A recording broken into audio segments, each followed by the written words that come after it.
Joey, don't fight back. Halo kawan, apa kabar kalian semua? Balik lagi bersama saya, BHID, orang paling tampan semuka bumi. Kali ini saya akan membahas alur cerita film yang berjudul Hummingbird Redemption.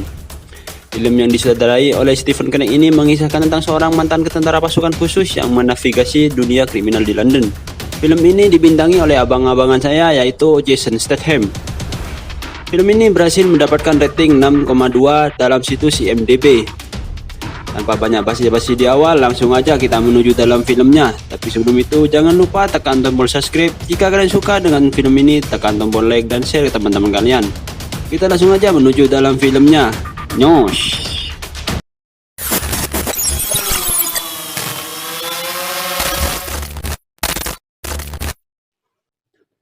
Di awal film kita diperlihatkan kepada sebuah drone yang bernama Hummingbird yang sedang menayangkan serangan yang terjadi di Afghanistan.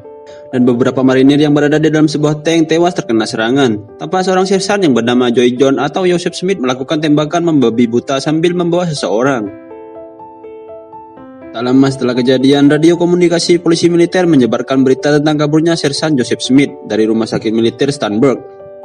Dia didiagnosa mengalami gangguan mental saat bertugas dan masuk dalam DPO atau daftar pencarian orang.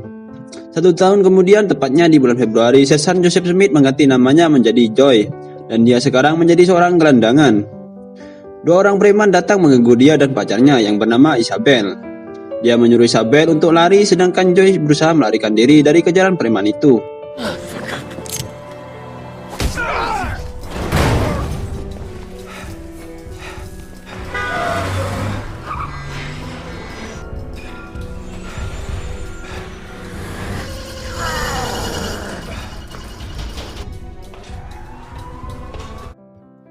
Hingga dia naik ke sebuah atap bangunan. Dia pun berhasil lolos setelah loncat ke bawah masuk ke sebuah apartemen yang sedang ditinggalkan penghuninya.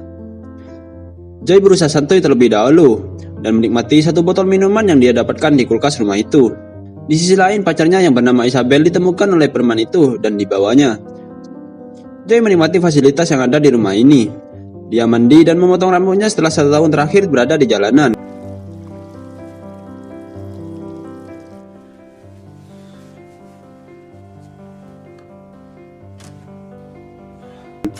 Joy mendengar pesan dari telepon pemilik apartemen ini yang bernama Damon. Ternyata dia sedang berada di luar negeri dan akan kembali pada tanggal 1 Oktober. Artinya apartemen ini akan kosong selama 8 bulan ke depan. Dia bahkan menemukan kunci mobil dan sebuah kartu kredit yang dikirimkan oleh pihak bank. Tak menunggu lama, Joy memakai kartu kredit tersebut untuk mengambil uang tunai untuk membeli minuman sampai mabuk di area jalanan kota itu. Joy sempat membayangkan misi terakhirnya sebagai sersan dan melakukan tembakan membabi buta di Afghanistan. Di sisi lain, terlihat seorang wanita yang bernama Christina membagikan makanan untuk tunawisma. Joy datang ke sana untuk menanyakan Isabel kepada Christina, yang juga seorang biarawati. Christina terkejut dengan penampilan baru Joy yang sebelumnya tidak jauh dari para gelandangan yang berada di sana. Joy bahkan memberikan uang sejumlah 500 pound sterling kepadanya. Kemudian dia pergi. Uang itu akan digunakan Christina untuk membeli tiket pertunjukan balet idolanya yang rencananya dijadwalkan tanggal 1 Oktober seharga 500 pound sterling. Joy selalu dihantui mimpi buruknya saat dia berada di dalam sebuah tank. Kemudian serangan datang membunuh seluruh unitnya. Hanya dia yang selamat dari serangan itu. Tampak ia masih merasakan sakit di bagian tulang rusuknya akibat terkena tembakan. Joy kemudian kembali menemui Christina untuk meminta obat kepadanya. Di sini, Joy tidak bisa datang ke rumah sakit karena dia seorang DPO yang lari dari pengadilan militer. Dia kemudian kembali ke apartemen itu dan memutuskan untuk tidak minum alkohol lagi. Joy kemudian menggunakan mobil milik Damon untuk menyebarkan tulisan untuk Isabel. Ternyata Isabel membaca tulisannya dan dia sekarang bekerja kepada preman yang menangkapnya dan bekerja kepada mereka selama beberapa minggu dan akan mengumpulkan uang untuk kembali ke utara. Rupanya tetangga Damon melihat Joy yang tidak mereka kenali berada di apartemennya. Mereka akan melaporkannya kepada polisi. Namun Joy berbohong kalau dia salah satu pacar gaynya dan akan berada di sana sampai musim panas. Untungnya mereka percaya dengan cerita Joy. Joy sekarang bertekad merubah hidupnya dan dia sekarang bekerja mencuci piring di sebuah restoran Cina untuk mencari uang. Karena hal itu, dia juga memotong kartu kredit milik Damon. Ketika restoran akan tutup, beberapa pria tidak mau keluar dari restoran itu. Dan di sini, Joy diminta untuk menyuruh mereka pergi. Mereka malah menentang Joy. Tentu saja, Joy yang merupakan seorang mantan marinir dengan mudahnya melumpuhkan mereka. He's your fucking tin, man. You ever believe it, mate? He's a fucking soft southern fuck. You'll miss your train.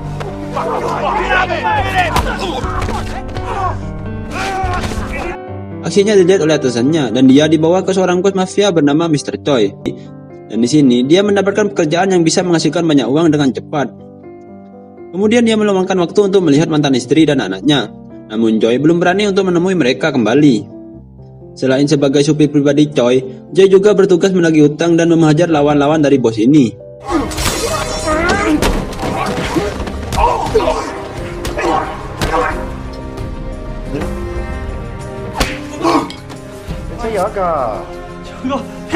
Dari pekerjaan barunya inilah dia menghasilkan banyak uang.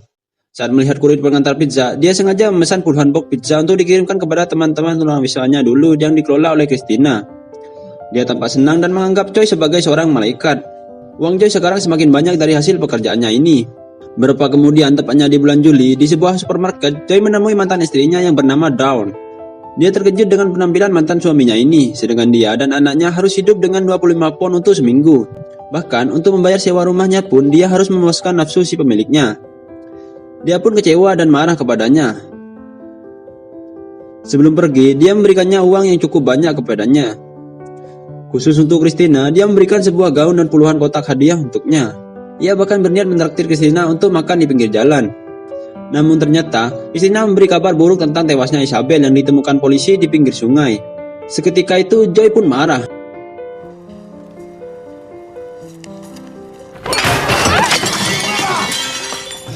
Hingga pula Joy ternyata mengantarkan paket narkoba kepada langganan bosnya. Isabel yang tewas selalu memakai barang haram itu sebelum dirinya melayani para pria hidung belang. Christina minta Joy untuk melakukan pekerjaan halal dan berbuat baik.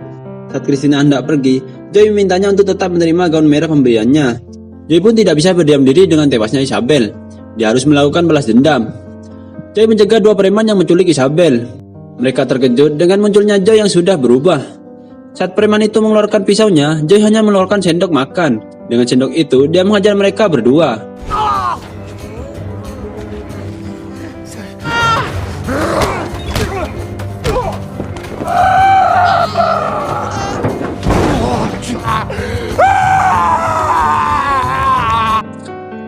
Setelah pria besar itu dia lumpuhkan, Joy memaksa preman itu untuk menyebutkan sosok pembunuh Isabel. Namun, dia tidak mengetahui namanya. Hanya ciri-ciri pelanggan yang mempunyai bekas luka di atas matanya dan berusia sekitar 30 tahun. Joy minta Christina untuk memberitahu kepadanya ciri-ciri pelaku pembunuh Isabel. Kali ini, Christina merubah penampilannya dan menemui Joy dengan gaun merah pemberiannya. Christina pun jujur kepadanya. Uang 500 pound sterling yang dia berikan digunakan untuk membeli tiket pertunjukan balet idolanya. Dia melupakan dirinya yang seorang biarawati. Akibat terlalu mabuk, bahkan mereka pun nggreng. Joy pun kembali melakukan pekerjaannya menagih hutang. Anak buah orang tersebut mencoba melawan Joy, namun dengan mudah dia melumpuhkannya.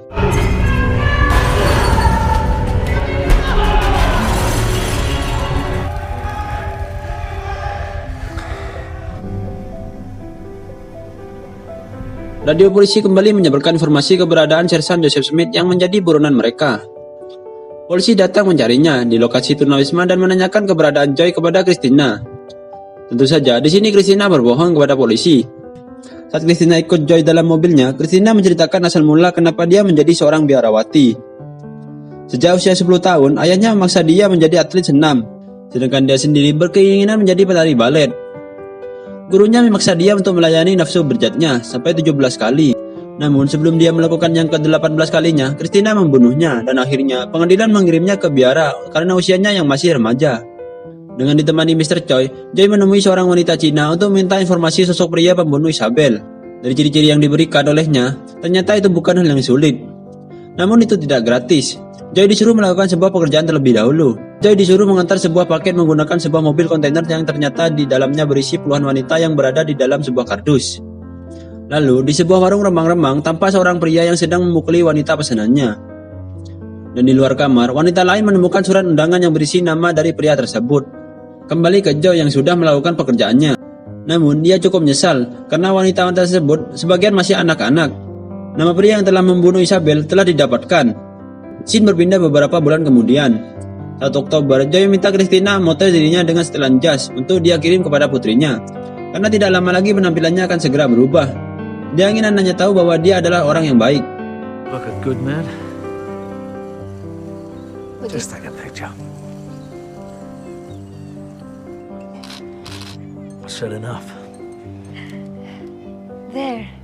Christina mengatakan bahwa esok hari dia akan pergi ke Afrika menuju lembah Sierra untuk membantu orang-orang di sana. Sebelum berpindah, dia meminta Joy untuk ewer-ewer dengannya di apartemen. Namun, ternyata pemilik rumah itu yang bernama Damon datang karena hari ini jadwal dia kembali. Saat hendak buka pintu, ia terkejut karena pintu terkunci dari dalam. Dan ketika Damon melihat dari lubang pintunya, terlihat Joy dan Christina yang sudah ewer-ewer. Lalu mereka kabur melalui jendela. Joy minta Christina untuk ikut bersamanya kemanapun dia pergi dan membawa sekantung uang yang telah dia kumpulkan. Namun, Christina tetap memintanya untuk menjadi orang baik. Untuk terakhir kalinya, dia mengajak Joy untuk menyaksikan pertunjukan balet nanti malam. Joy membawa uang dan foto dirinya ke rumah mantan istrinya. Anaknya yang bernama Ruby, dia membuka pintu. Di sini, Joy tidak mau menyebutkan bahwa dia adalah ayahnya. Dia hanya meminta anaknya memegang tangannya. Ibunya yang muncul terkejut dengan kantong uang yang diberikan oleh Joy. Di sisi lain, Christina sudah menunggu Joy di tempat pertunjukan. Namun Joy lebih memilih untuk menuntaskan dendamnya. Dia melihat pria dengan ciri-ciri sebagai pembunuh Isabel dengan luka di dekat matanya. Joy melemparkannya dari atas gedung yang bertingkat.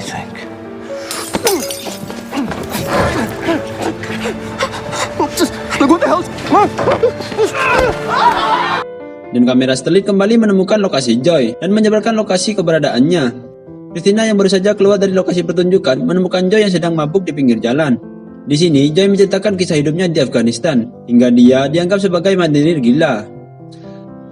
Saat itu 5 rekannya tewas. Dia melakukan aksi balas dendam membunuh 5 orang pelakunya secara membabi buta dan itu disaksikan oleh drone yang bernama Hummingbird. Setelah itu, Christina melanjutkan misinya ke Afrika. Dia mendapat surat dari Joy yang telah memutuskan untuk membersihkan jalanan dari para penjahat. Dia pun telah mengirim nama-nama kelompok mafia penjual manusia kepada polisi. Dan dia berencana kembali ke jalanan dan menghilang. Di akhir cerita, drone yang bernama Hummingbird kembali menemukan lokasinya dan film pun tamat.